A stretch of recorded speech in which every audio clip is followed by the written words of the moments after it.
it's almost more like players shooting themselves in the foot on like just trying to get. It's the guys that are really motivated trying to get better on Yeah. their light days, on their recovery days. They're just doing too much. I know another example would be like guys who had success with long toss in the off season. They're really bought into long toss, and so they like in their mind they need to like hit that max long toss distance every single day to feel like okay I have it, and it becomes like this mental crutch. It's like it's my velo is going to disappear if I don't throw to like 330 feet every single day. So part of what I have to do for some of those guys is like have them not do that for a day, have them see like, look, my velocity is still exactly where it was, and then realize like, okay, let's adjust the dial to like minimum effective dose. There's like in lifting and anything really, there's maximum recoverable volume. That's like the absolute limit you could possibly recover from, and any more than that, you just like can't perform. But then there's minimum effective dose, and that's like the minimum you could possibly do without everything just starting to degrade. And I would argue in season you want to be way more towards the minimum effective dose. Like if you can just lift once a week or twice a week, a couple heavy sets and maintain your strength completely, wouldn't that be better than lifting like at the absolute most you possibly could get away with in season to where if you did like one more rep, you're just like you start to decrease performance. Yeah. So there's a window there where in which you can perform. I would argue we probably want to err more on the side of minimum effective dose though. Because you're peaking for game day. And I think that's the biggest Exactly. difference between college and pro is like you have guys that aren't going to play in college. At the pro level, you have to be ready to go. Like when your name's called, like it doesn't matter if you don't feel great, like you're on the mound. So let's like get ready for game day. I think you've got good experience with that. Just like organizing your week, like training schedule to be like, okay, I have to be ready off the mound these days. What do I need to do leading up to that to be ready for game day? Yeah, exactly. I think the minimum effective dose is the perfect kind of saying there to frame it. You look on the pro side, if guys want to get in upper, lower, whether it's a total body. And I feel like majority of really successful high-end relievers, they just basically split it up 3 to 4 days a week, upper, lower, however they want to kind of split their workload there. But they hit the minimum effective dose, and they know they're going to recover and be fine for a game, and they just continue doing that for 162 games. And I think that aids in recovery a ton. Going back to the throwing side of things, I always leave it open-ended.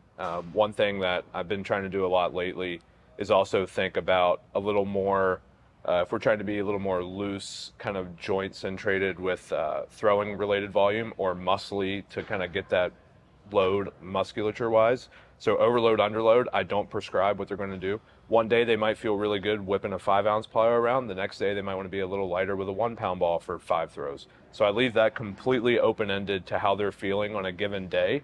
Obviously, if he just had an outing, maybe I don't want him being super loose, whippy, quick with a 5-ounce ball. But I leave that completely up to them, hit the feel of what you want to do, and then move on. A lot of the pulse prescription is for guys that have had struggles with not peaking on game day. So like that only application would happen, and I think when you're taking the whole picture into account for guys that are like not having success like right now, a lot of guys like they're asking you, come up to you like, why is my velo down? Is it something I'm doing mechanically? And like you as a coach can look at it and say, nothing's really going on differently. Let's take a look at the bigger picture, like nutrition season, like anything going on workload wise. Like there are more factors than just like mechanics for a lot of guys. I don't think they realize in season going into like overall workload. Yeah, we can kind of touch on the psychology of the, especially like the inexperienced, like high school or college pitcher. A lot of times, like before the season actually starts, there's this like overconfidence. There's, there can be like, oh, I don't like need, I don't need a coach anymore. Like I'm not in like velo phase. I'm not in like strength building phase. I can do this on my own. I got this. And they think that like they don't need any help. They just can. Nothing's ever going to go wrong. It's going to just be like smooth sailing, perfect scenario every single outing. And then what ultimately ends up happening is things never go perfect. If everything ever always been perfect, like we'd all be all-stars every year, like every MLB guy would be an all-star, like it never happens. Even the very best guys that we work with, like they'll have a little knee tweak or an adductor strain, or they'll lose the vert on their fastball, not quite know what's going on. Their command will be a little bit iffy for a couple weeks.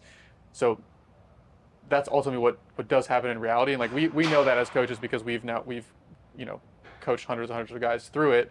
But in that moment, they're feeling really good at the end of the off season. Maybe they're watching this right now, and they're very confident going into the season.